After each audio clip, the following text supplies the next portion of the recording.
Salve Fratres, hari ini setelah berjalan kembali dari K besar menuju K kecil dan refleksi seperti ini. Perjalanan kembali dari K besar menuju K kecil itu bukan sekedar perpindahan dari satu pulau ke pulau lain.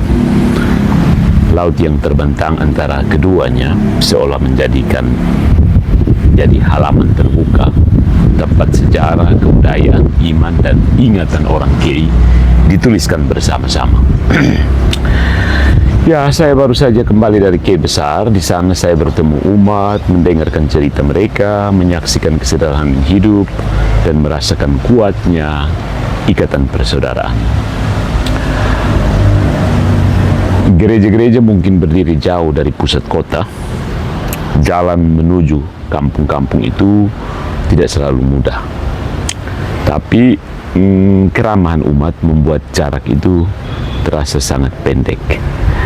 Ada ketulusan dalam sapaan, kekuatan dalam kebersamaan, dan iman yang hidup. Bukan melalui kata-kata besar, tetapi melalui kesetiaan sehari-hari.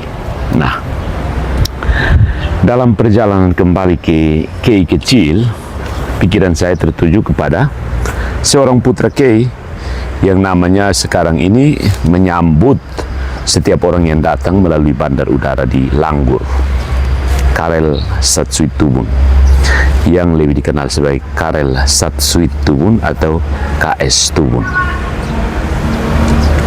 Siapakah dia?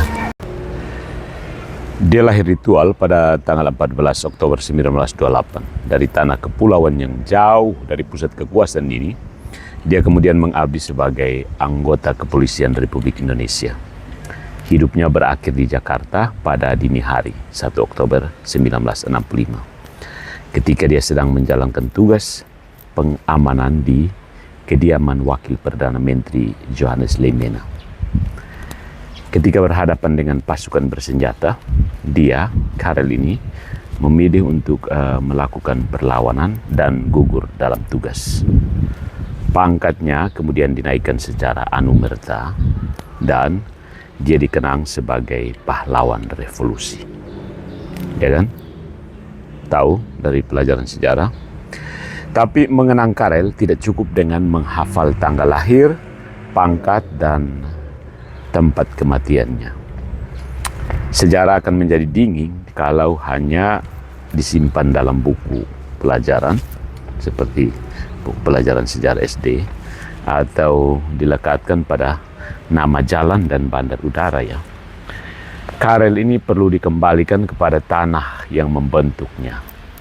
Tanah K, tanah yang mengenal arti persaudaraan, kehormatan, kesetiaan, dan keberanian.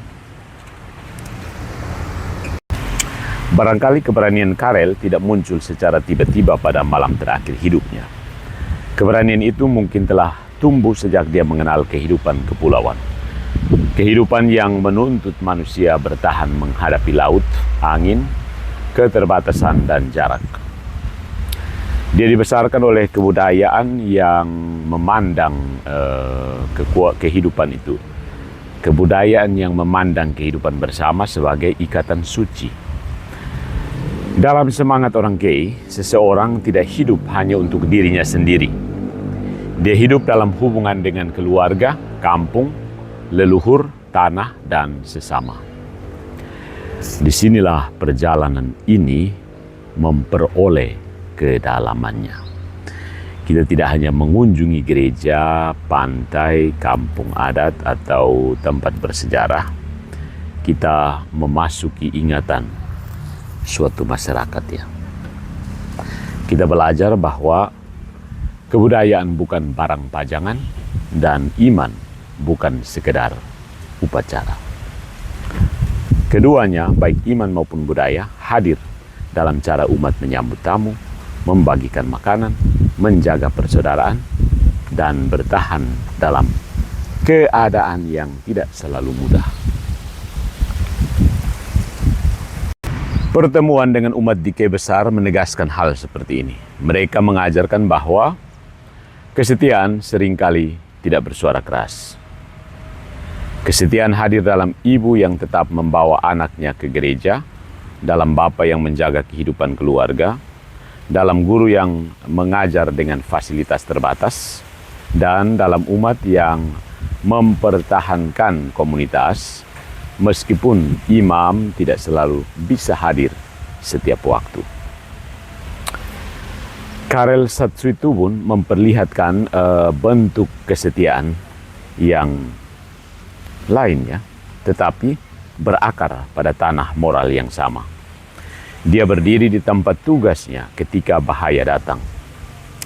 Dia tidak melarikan diri, dia tidak menghitung apakah pengorbanannya akan dikenang.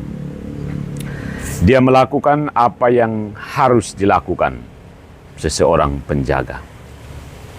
Apa tugas seorang penjaga? Tetap berjaga. Itulah Karel Satsuitubun. Ada sesuatu yang sangat injili dalam sikap itu ya. Kristus berbicara tentang gembala yang baik, yang tidak meninggalkan kawanan ketika serigala datang. Seorang penjaga sejati dikenal bukan ketika suasana aman, melainkan ketika bahaya mendekat. Nah, pada saat itulah jabatan berhenti menjadi seragam dan berubah menjadi panggilan. Karel sudah lama meninggal, tapi pertanyaan yang diwariskannya tetap hidup sampai sekarang. Apa sebenarnya yang sedang kita jaga? Apakah kita masih menjaga persaudaraan Kei dari perpecahan? Apakah kita menjaga kebudayaan agar tidak menjadi sekadar pertunjukan bagi wisatawan? Apakah kita menjaga iman agar tidak berubah menjadi kebiasaan kosong? Apakah kita menjaga generasi muda agar tidak kehilangan akar ketika dunia digital menawarkan 1000 identitas baru setiap hari? Sekarang ini, hari ini ancaman tidak selalu datang dengan senjata. Kadang-kadang dia datang melalui ketidakpedulian acuh tak acuh, lupa sejarah, konflik kecil yang terus dipelihara, kerakusan terhadap alam, dan kebiasaan meremehkan warisan sendiri. Pulau bisa tetap berdiri, tetapi jiwanya perlahan hilang. Gereja bisa tetap penuh, tetapi semangat persaudaraannya mengering, melemah. Nama pahlawan bisa terpampang besar, tetapi keteladanannya tidak lagi dihidupi. Karena itu, nama Karel Satsuitubun seharusnya bukan hanya nama bandar udara, tempat orang datang dan pergi. Namanya harus menjadi pintu masuk menuju kesadaran. Setiap kali pesawat mendarat di Kei kecil, nama itu seakan mengingatkan bahwa dari pulau-pulau kecil bisa lahir keberanian besar. Dari tempat yang dianggap pinggiran, bisa muncul seseorang yang memberikan hidupnya bagi bangsa dan negara. Setelah kembali dari Kebesar dan bertemu dengan umat di sana, saya semakin paham bahwa kebesaran Kei tidak terutama terletak pada luas wilayah atau kemegahan bangunannya. Kebesaran Kei hidup dalam manusianya, dalam keramahan yang tidak dibuat-buat, adat yang menjaga keseimbangan, iman yang bertahan, dan keberanian untuk setia. Saudara, laut membawa saya kembali ke Kei kecil, tetapi perjumpaan dengan umat Kei besar tetap tinggal dalam hati. Di atas laut itu, saya membayangkan Karel muda pernah memandang cakrawala yang sama. Dia kemudian meninggalkan tanah kelahirannya, mengabdi jauh, dan tidak pernah kembali. Sebagai orang biasa, dia kembali sebagai nama, kenangan, dan teladan. Pahlawan memang bisa gugur sekali, tapi suatu masyarakat bisa membunuhnya untuk kedua kalinya ketika melupakan nilai-nilai yang dia perjuangkan.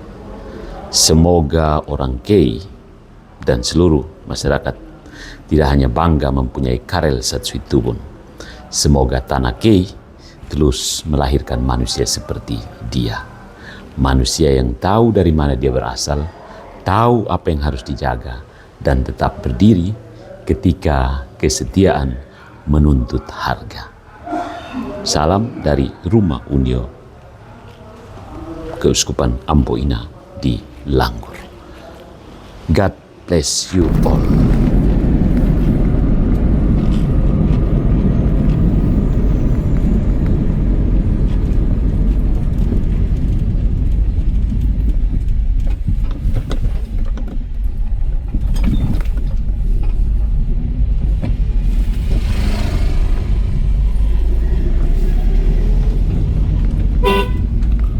Anjing tidur tanpa beban. Udah? Belum.